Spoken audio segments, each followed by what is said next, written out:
السلام علیکم ورحمۃ اللہ وبرکاتہ۔ اعوذ باللہ من الشیطان الرجیم، بسم اللہ الرحمن الرحیم۔ رب زدنی علما۔ آج ہم مفردات کو لیں گے۔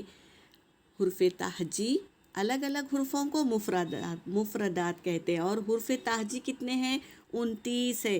اگر ہم حمزہ کو گنیں گے تو 29 ہے۔ اگر الف کو ہی ہم حمزہ زبر زیر لگا کر حمزہ سمجھ لیں گے تو 28 ہے۔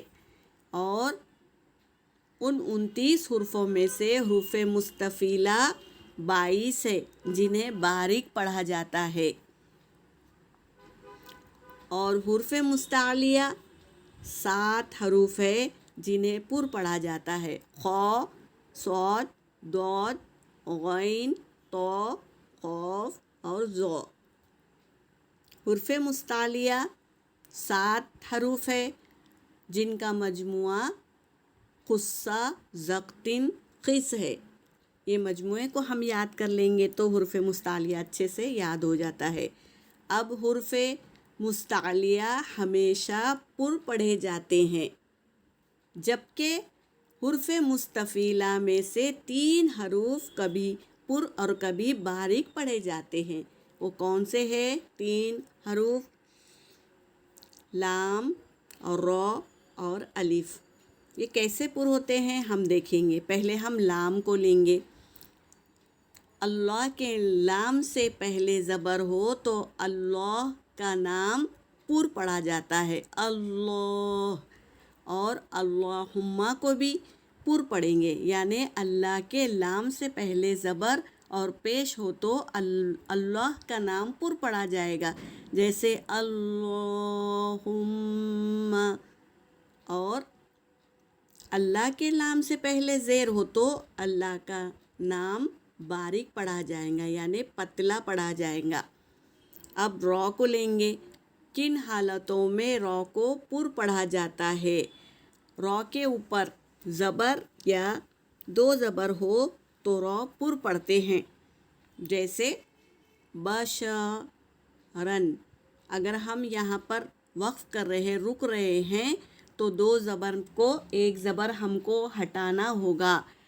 اگر 1 زبر ہٹ جائے تو وہ الف مدہ بن جاتا ہے۔ تو اگر ہم وقف کر رہے ہیں تو بشرا پڑھیں گے، ٹھیک ہے؟ اگر نہیں رک رہے تو بشرن پڑھیں گے۔ اور رائے ساکنہ، جس را پر سکون اسے رائے ساکنہ کہتے ہیں، اور را سے پہلے زیر ہو تو بھی را پر ہوگی۔ اب یہ ایک قاعدہ ہے جس پر الف کے نیچے زیر نہیں لگا ہوا ہے، تو ہمیں کیا کرنا ہے؟ تیسرے حرف کو دیکھنا ہے۔ تیسرا حرف کون سا ہے؟ پہلا حرف الف ہے، دوسرا حرف را ہے، اور جیم تیسرا حرف ہے۔ تو جیم کے نیچے دیکھو کیا ہے؟ زیر ہے نا، تو ہم کو الف میں بھی زیر لگانی ہوگی۔ یہ بھی ایک قاعدہ ہے۔ پر پڑھے، دیکھو را پر ہو رہے، اس طرح۔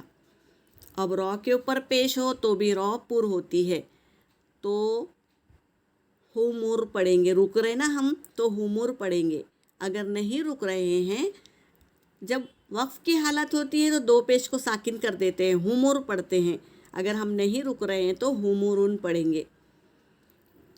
اب دیکھو الف ہے مستفیلہ میں سے، باریک میں سے، لیکن جب اس الف کے ساتھ پر حرف لگ جاتے ہیں، جیسے قاف حرف مستعلیہ میں سے ہے، تو اب ہم اس کو پر پڑھیں گے۔ جب پر پڑھا جائے گا تو ہونٹ کا آکار اس طرح کریں گے، قال اس طرح کریں گے، ورنہ باریک ادا ہوگا۔ اب دیکھو انشاء، اب اسے، یہ شین ہے نا، حرف مستفیلہ میں سے ہے، باریک ہے، اس کو ہم موٹا نہیں پڑھیں گے، اس طرح نہیں پڑھیں گے، بلکہ اس طرح پڑھیں گے، باریک، انشاء۔ اور وقف کرنے کی حالت میں زبر کو ساکن کر دیں گے۔ امید کرتی ہوں آپ لوگ کو سمجھ آ گیا ہوگا۔ سمجھیے تاکہ آیتوں کو ہم صحیح اور درست پڑھیں۔ قاعدوں کو پہچانیں گے تو آیتیں ہماری درست ہوگی، ورنہ قاعدہ نہیں جانیں گے تو آیتوں میں غلطی ہوگی، تو ہم کو غلطی نہیں کرنا ہے، درست پڑھنا ہے۔ اس لیے ان چیزوں کا دھیان رکھیے۔